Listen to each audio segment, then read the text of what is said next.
mtatuchanganya mpaka dakika ya mwisho. Hatutakubali.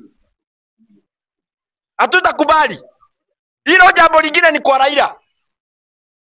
Raila ulitoka kwa opposition, ukaacha opposition, ukaenda kukura kwa government, na hata saa hii unakura.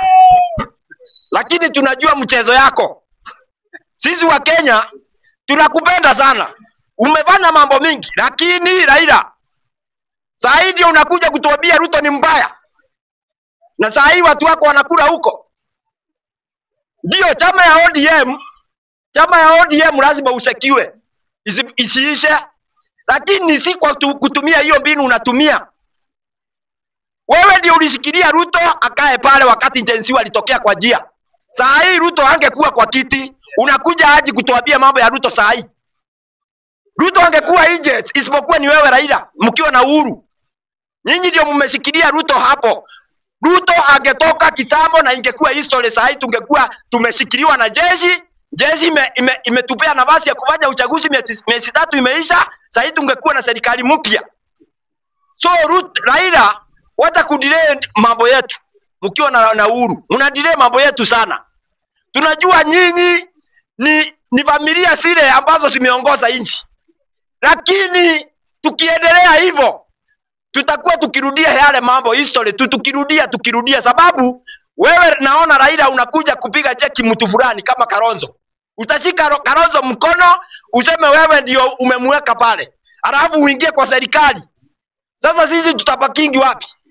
Na wewe utakuwa mstari wa kwanza. So ODM mkue macho sana. Hata nyinyi msitumiwe juu ni chama. Wafuasi wa ODM muangalie kiongozi wenu ama anawatupa ama anawarudisha ndani. Hiyo chama ni strong, lakini isikue yeye ndio anatumia kuwaimbisha wimbo. Juu mnaimbisha wimbo kila wakati. Kwa hivyo mimi nikisema kifupi nisiongee sana nisitupe muda. Sisi tunataka kubadilisha Kenya.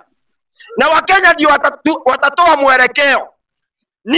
Ningeamurisha Wakenya wote mahali wako. Msifuate hizo chama. Chama ni za watu. ODM ni ya Raila.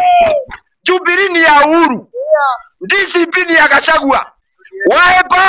Wiper ni ya Kalonzo. Mnataka kutuambia hao watu waine ndio watatupeleka wapi?